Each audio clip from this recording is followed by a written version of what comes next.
All right, what's going on? We're going to cover a super important topic today that I want to make sure you have into your game, and not just into your sales game, but like deep inside your brain in every area of your life of how you can hack the system to be extremely successful via doing the things that no one else is willing to do. And this whole training is going to be based upon an example that just happened to me the other day. I'm going to tell you the story.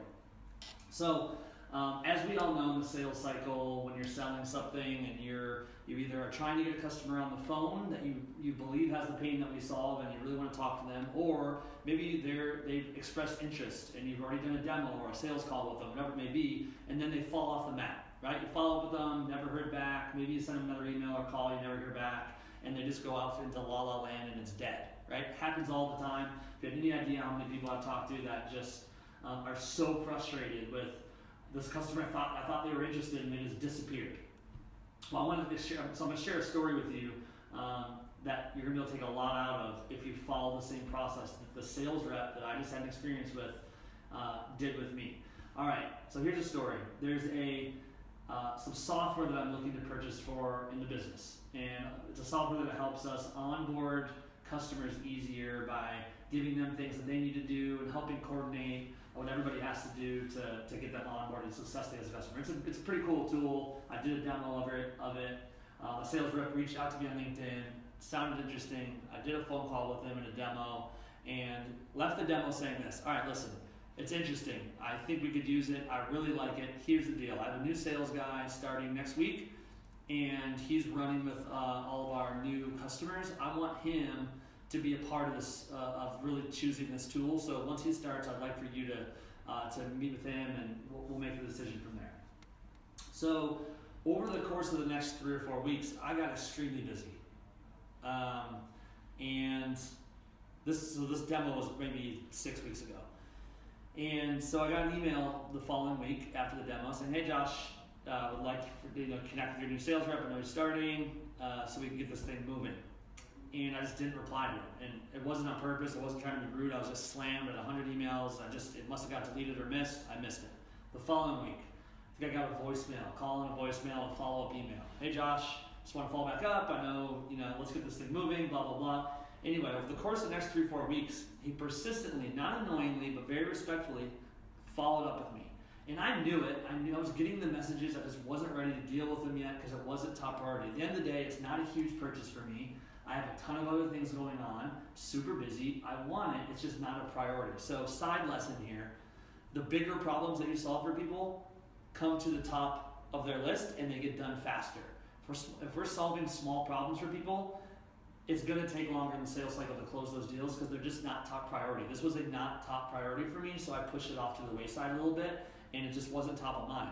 What you have to understand as a salesperson is that 100% of your job is selling whatever product or service you sell. That's all you think about all day. That's all you're consumed with it. That's 100% of your world. In your customer's brain, in their world, your product and what you offer is maybe 1% of what they do. They have a job to do outside of you talking about your product. So you need to flip the script in your brain about it's not all about you and about what you're trying to get done with the product that you sell. You have to put yourself in the shoes of your customer and figure out how high of a priority is this really for them to actually take action on. So back to the story.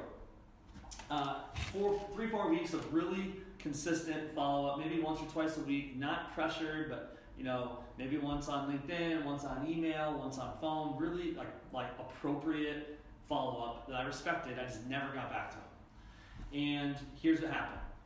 Just literally 2 or 3 days ago, I posted an article on LinkedIn. I forget even what topic it was about, some sales topic.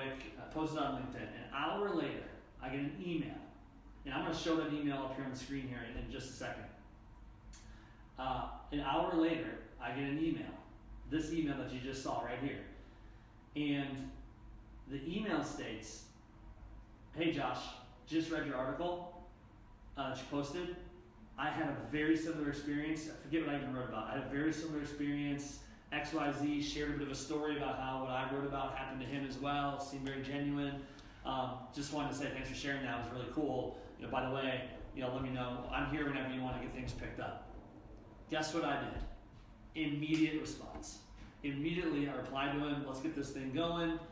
Forwarded the email off to the guy, the sales guy that's running with it. The deal's back in progress. It's probably going to get closed and going to get done. All because this person went the extra mile in doing two things. And these are the two things I want you to do that no salesperson does because it's a lot of work and most people are lazy. That's to put you in the 1% of salespeople. One, I want you to have a system of consistently following up with people that you're trying to get in touch with. Internally at the company, we use our task lists for that, right? We follow up with a prospect or someone in the sales cycle, and you set a task for next time that you need to either email them or call them. If you never hear back from them, you set another task. And you consistently and politely follow up with them until we hear back from them, until we make a decision. But here's the golden thing that this guy did. He got personal with me. And this is what I want you to really add into your game. Follow your prospects and the people in your sales pipeline right now. Follow them on LinkedIn. Follow them on Twitter. Follow them in Google News with things their company may be doing. And if you see something that's appropriate, that maybe they posted, or maybe they said something on Twitter, or maybe they just got a round of funding in the news, or maybe their company just acquired a new company, or they just hired a new CEO or CFO, or there's information everywhere. Use that information as your bridge to get in with them personally. Hey, Mr. Manager, I noticed that you guys just got acquired, had a series of funding come in. That's really cool. Does that change your role at all? Like how's that going to affect you? By the way, I'm still here whenever you need me. They will reply to you because you went the extra mile and did the work that no one else is willing to do. Add this to your game, it'll make a huge difference.